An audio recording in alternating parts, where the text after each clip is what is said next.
so glad to have you joining us online today. We also have a very fun and awesome in-studio audience here. And over on the couch, he's the founder and executive director of the international educational nonprofit Pencils of Promise, Adam Braun. She was on one of my favorite shows, Freaks and Geeks. It was awesome. Bring it back, please. You can now watch her as Lori Keller on the hit ABC show, Cougar Town. It's the beautiful and fun Busy Phillips. Yay. And from our partners at chill.com, the man who lets us know what all of you are thinking throughout the show, Mark Hustvedt. Well, thanks, Shira. You too can be part of the discussion by joining the live chat. That's right now on youtube.com/whatstrending or tweet us at what's trending. There you go. Adam, so nice to see you here. Yeah, you too. Traveling around the world on a mission. Pencils of Promise, for people that don't know what it's all about, share your story. Sure. So I started with about $25 3.5 years ago. Previous to that, I'd been backpacking all around the world, 50, 60 countries or so. And I had a habit of asking one kid per country what they wanted most in the world, expecting to hear maybe a laptop or an iPod or kind of what we usually assume someone would want. And this boy who was begging on the streets, when I asked him what he wanted most in the world, said he wanted a pencil and nothing more. And it kind of made me realize how children in extreme poverty have no access to education, not even kind of the basic building blocks. And so kind of put in my mind that one day I would start this thing just before my 25th birthday, put $25 into a bank account, and here we are 3.5 years later, and we just opened up our 55th school around the world. That's amazing. Yeah. And now you've also launched these pins. Yeah, we have a big partnership with a company called Play Button.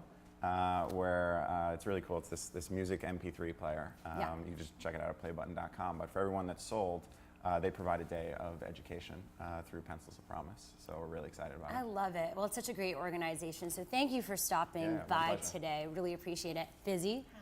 Great to see you. Nice to see you now, too. Cougar Town, back. Season finale is pretty soon. Yes, I think. Is that It's right? coming up in May, I Okay. hear, after my birthday. So tell us about what's been going on this season. Any surprises for fans? Well, you know, we're really happy to be back on the air because we took a long extended hiatus, and we're on a new night, Tuesday nights, and we hope people find us there. But it's all kind of, this season's kind of leading up to the big wedding. Jules, played by Courtney Cox, is getting married to Grayson, played by Josh Hopkins. So she's a married cougar. She's not a cougar. Are you a cougar now? Turns out the show is not about cougars. Oops, they titled it really poorly. And you also have a texting storyline, don't you? Oh yeah, I meet my boyfriend. Which is good for our digital audience. Yeah, so my character Lori Keller has her own Twitter account, which is called @thelarmy. Don't ask. And you can follow her tweets. Oh. Live, like now. She might be tweeting now, I don't know. And the Larmy met her boyfriend Wade, and Wade also has a Twitter account. It's getting real deep here on Twitter with the characters having their own Twitter accounts. That's pretty cool. That's a nice second screen experience. It is. It's pretty cool. People ask if I do it. I don't actually do it. It's the writers. But you're there in spirit. I'm there in spirit. There's a picture of me. I have my own Twitter account where you can hear about me. But yeah, Lori Keller has her own Twitter account, and she meets her boyfriend who's stationed in Afghanistan in the army, Wade, and they start an online Skype sex relationship. No way. You're like, great storyline, Yeah, guys. it's Really hilarious. Now let's talk about your with Michelle Williams. You were Okay. I want to talk about this because I was at the Oscars. I was like, oh my God, what a great person to go to the Oscars with. And now, are you going to finally do a movie together? That's what fans online want to know. We're getting the questions in online. Oh, cute. Yeah. Well, you know, my husband is a screenwriter, and so we've been bugging him and his writing partner to write a movie for the two of us to star in together. And Harvey Weinstein already said that he would produce it, so we just got to get it going. But yeah, we would love to work together. It would be like a dream come true. Again, you know, since we did work together years ago. That's so much fun. Yeah. I wish I had a friend like Michelle Williams. Yeah, she's a great friend to have. Super Sure. cool. Sure. Anyway. What about me? And Mark, you're great too. You're great too, Mark. Respects. All right. We're so glad to have you both here today. So thank you. Our first story up is the evolving story of Trayvon Martin. The killing of 17-year-old Trayvon Martin has been the #1 story in the news and social media since March 17th. According to deadsoci.al, there has been over 1 million mentions of Trayvon on Twitter in the past week alone. From President Obama's speech to the Miami Heat basketball tweets to an original song led by Shaka Khan and hoodie marches nationwide. What started out as a local tragedy has become a national movement in support of Martin's family. So if it weren't for Twitter or Facebook, would this have just stayed a local story, Adam? Yeah, I think so. Yeah. I mean, it's pretty clear that it wasn't picked up, and it even took a fair amount of time. I remember reading an article about it weeks ago, and there wasn't this massive kind of outcry of demand. See, I don't remember reading an article about it weeks ago. Yeah. So, I know about it in the past couple weeks just from social media. And from seeing on my Twitter account, Justice for Trayvon, and then like, well, what is this? Because I always check it out, like, especially when my followers tell me to look into something, and so then I clicked on it, and now, of course, it's a huge story, but it's heartbreaking. Well, yeah, the timeline was really interesting in terms of how it came out, then in the media, then through social media, and just increasing that awareness. Well, it was February 26th. It was Oscar night when the first shooting happened, and it took several weeks. It actually took the 911 tapes coming online, which kind of fueled the next wave of media. The Huffington Post ran a story, and then celebrities really started to endorse it and started to ignite a national debate around whether this local Florida law called Stand Your Ground is really, like, should we even still have this law? Is it dangerous? Yeah, it's just been amazing how much it's just taking a life of its own online, with people having their Twitter avatar changed to the hoodie. Even now today I saw at Sabrina Fulton, who's Trayvon's mother, has a Twitter account with over 59,000 followers. Everyone's come online, it seems, to create a message around the story. Has anything stood out for either of you online around this? The thing that's really stood out to me, and I've seen this in a lot of kind of these explosive things that have happened within social media, is people catch a glimpse of what actually occurred and then just kind of put a stamp on it. And I think the broader issue is that people should really understand the depth of what actually happened here. Like, it's a very complex issue, and clearly there's been some massive injustice, and there is a very dangerous law in existence there. But a lot of people, in my opinion, are kind of jumping to a conclusion on one side or the other. And ideally what this highlights is the need for real research into like what actually happened and calling out where things went wrong. And it seems like a lot has gone wrong in the process, but ideally it kind of shows that social media can point a real spotlight on something that's been done incorrectly, and then everyone should dive a bit deeper into it from there. Yeah, and as a mom, I'm sure this is like, you hear a story like this and it's just heartbreaking. Yeah, of course. And my heart goes out to his, you look at this picture that, of course, is like become famous now. And Yeah. It's just, he looks like a baby. You see he's a little kid. And you can't help but feel for what his parents have gone through. And, I would hope that maybe some sort of change in this law in Florida would help maybe give his parents some, and possibly the prosecution of George Zimmerman. I don't know what is happening with that as of right now. Well, he's still free. He's not in jail, actually. And then there's also, speaking of the digital outreach, what's going down, an iPhone and iPad app launched on Monday, where you can create solidarity photo frames around Trayvon Martin. So that's really interesting. But speaking more on this issue, almost 2 weeks after the shooting, Trayvon's parents started a petition, as we mentioned, on Change.org to prosecute George Zimmerman, the alleged killer, who is currently free and in hiding, which answers your question. And today, it has over 2.1 million signatures. And we now welcome over Skype Charlotte Hill. She's the communications manager at Change.org. Thanks for joining us today, Charlotte. Thanks so much for having me. So how do you think Change.org really launched this into a bigger movement from a local story? Well, it's important that Sabrina and Tracy, Trayvon's parents, are the folks who started this petition on Change.org. We're sort of like a YouTube for social change, where anybody can start a petition on issues they care about. And obviously what happened to Trayvon Martin is such a tragedy that his parents wanted people who were hearing about their son and what had happened to be able to not just be sad and frustrated and angered, but to be able to take action and call for the prosecution of George Zimmerman. So as you guys were talking about, a month ago when this really tragic killing occurred, unless you lived in Sanford, Florida, it was pretty unlikely that you had heard about the story or knew much about it, right? And now it's all over the news. And we do think that 2 million people now being able to join together and unite with this one rallying cry that George Zimmerman should be prosecuted has helped push that story nationally and internationally. Thus far, people in all 50 states and actually in 100 countries have joined Sabrina and Tracy's petition. It's really incredible to watch. Yeah, this is the biggest petition you've ever had on change.org. So why do you think this resonated with so many people?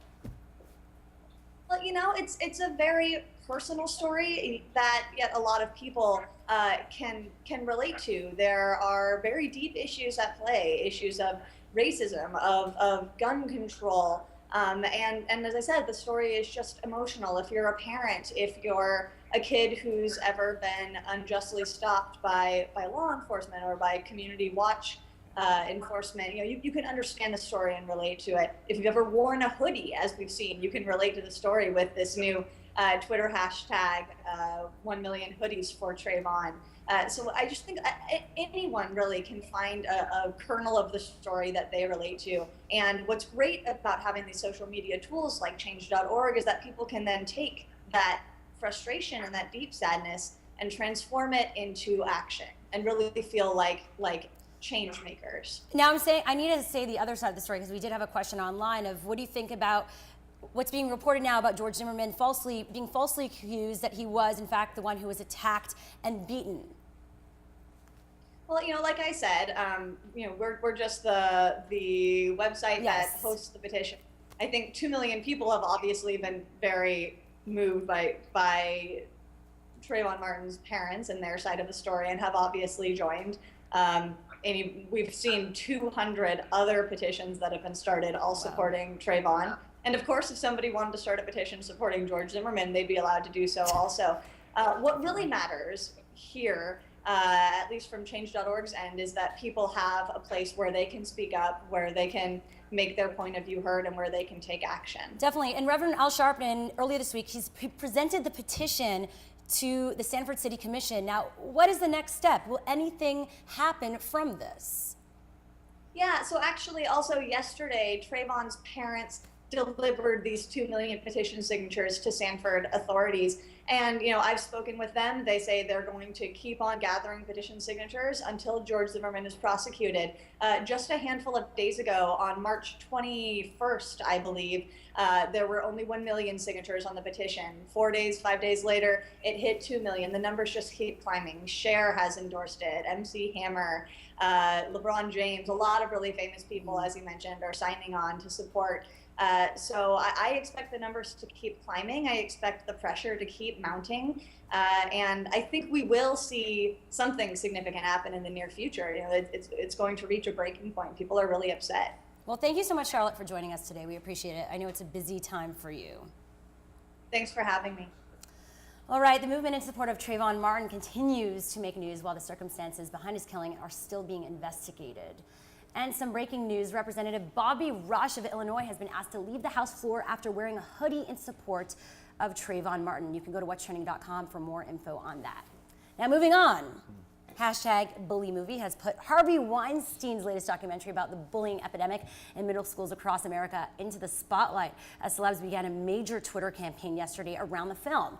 Just some context for everyone. After weeks of haggling with the MPAA over the R rating, Weinstein will be releasing the movie without a rating, so it can now be seen by teens and parents in schools and theaters. Now, Busy, you have a child, if they were a teen right now, would you let her see this film, even if it was, inappropriate or had maybe swear words in it or any sort of questionable content? First of all, I think the issue is that the movie doesn't have inappropriate or questionable content.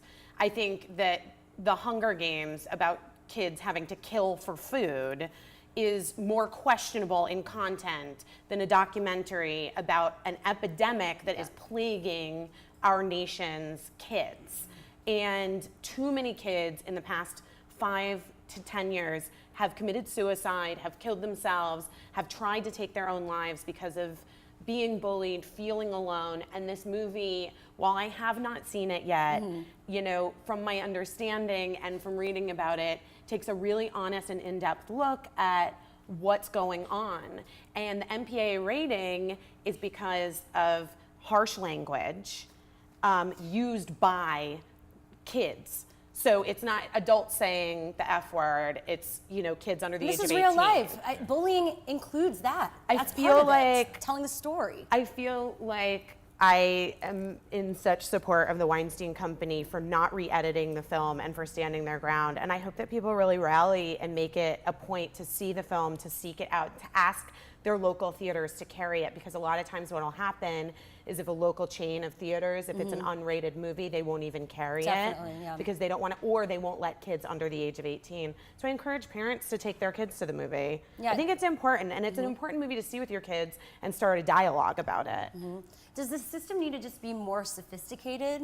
The MPAA rating system? I mean, perhaps. I mean, Europe has a much more gradiented system for figuring out what is appropriate for kids to see or not, because this, frankly, the line between PG-13 and R is pretty massive in what you're allowed to say. And frankly, foul language in a sort of documentary setting is appropriate, I think. Did this all just create, you know, PR buzz around the movie? You create social campaigns all the time. What do you think about how this progressed? Yeah, I mean, as much as it might have caused some difficulty in terms of getting it into the actual theaters, the PR buzz that has come out of this specific controversy has been incredible for the film. I was with Lee, the director, a few weeks ago, and this was before all of this really came out.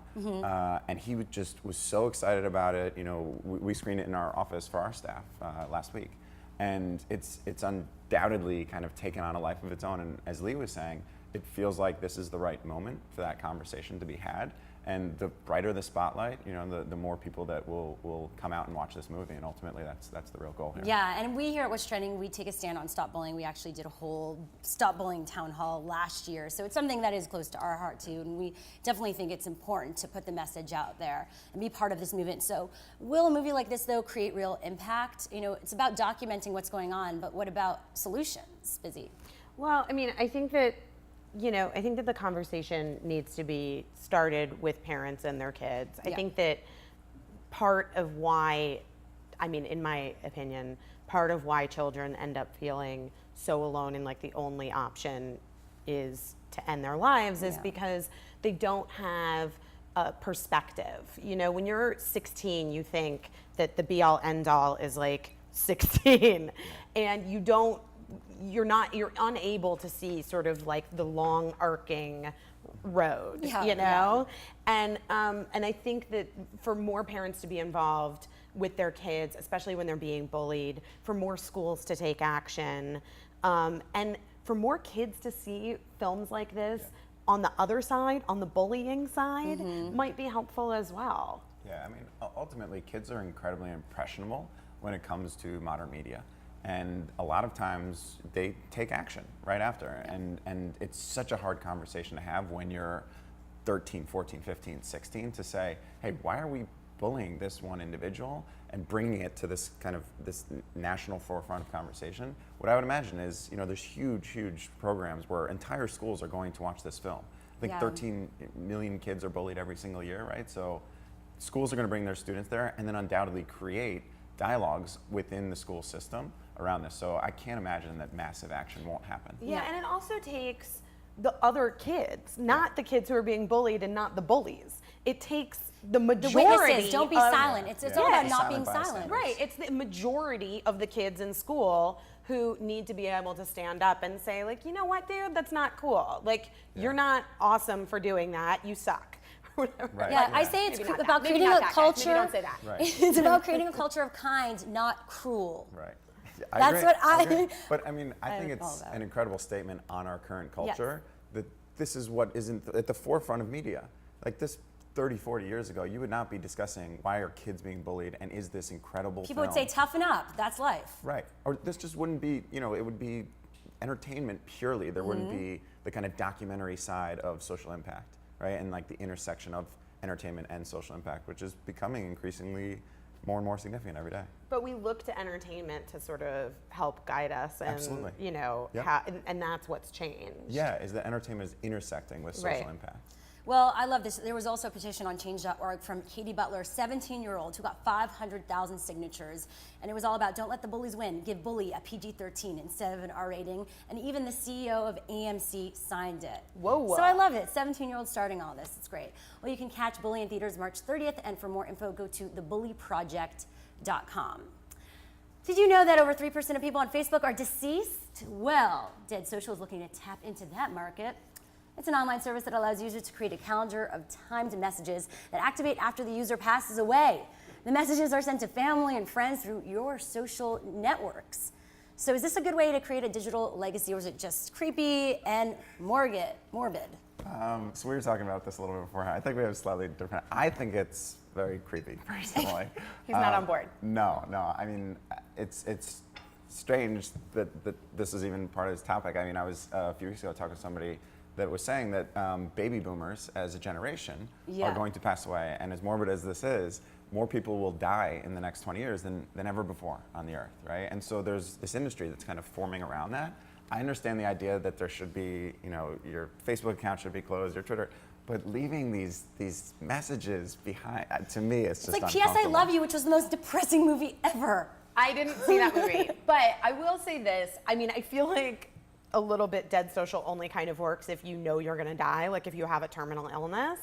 And for someone who's young, maybe a teen, someone in their 20s, someone in their 30s who is facing a terminal illness, it might give them a sense of peace to know that after they're gone, their husbands, wives, moms, dads, kids can get like a special little message from them. Now look, let's take it easy. I don't think it should be going on 20 years after the person dies, but maybe for a year or two. Yeah, but you can imagine people, I mean, it could be nice, a message a day for for their loved ones, but I don't know, why can't you just put stuff in a time capsule and bury it under a tree? The old but that's what this is. It's a digital, sort of. Yeah.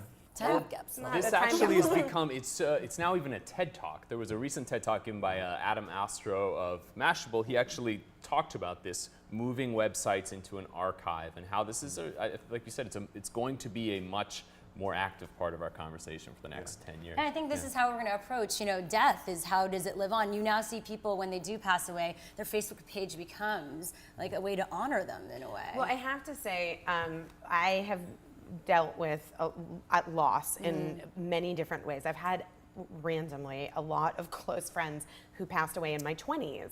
And I think what's really interesting is that grieving is as culturally, we don't have a real good way of grieving. It's really complicated, and Americans don't handle it well. So for some reason, if this is what people are sort of, keeping the Facebook pages open so that friends and family can go visit them. I have a friend who passed away almost 10 years ago, and his Facebook page is still up, and people still go to it, and or they're in remembrance of him or whatever is still up, and people still go to it, and I think it's really nice. I think it's nice for his parents. I think it's nice for his friends and family. Well, there's definitely an industry that's going to start around this, because people, there's If I Die, which lets you leave video message and select 3 trustees that are appointed to hold your message and then send it to other friends. There's also 1,000 Memories, which is a permanent online repository for photo stories and other content. It becomes like the hard drive of your life. Yeah, but isn't that just iCloud? The cloud, Isn't that just the cloud? All right, well, there's a lot out there. So Dead Social was launched at South by Southwest, though, so it is new. And as for their business model, if you're wondering, the two of you, right now the site says there could be revenue in overseeing celeb accounts. How's that for taking advantage of things? But is standing by their tagline for now, free forever. So we'll see how long that lasts. I want to thank our wonderful panelists today for being here. Thank you. Bringing their insights. I know it's a different type of talk show. Yeah. It's cool. Good. Yeah, it's cool. It's cool to hear you talking about everything. It's really interesting. You guys rocked. And to find out more about Pencils of Promise, head over to pencilsofpromise.org, and you can follow Adam Braun on Twitter @AdamBraun. Yes, you can keep up with Dizzy Phillips on Twitter @DizzyPhillips25, and see her every Tuesday at 8:30, 7:30 p.m. Central in Cougar Town on ABC.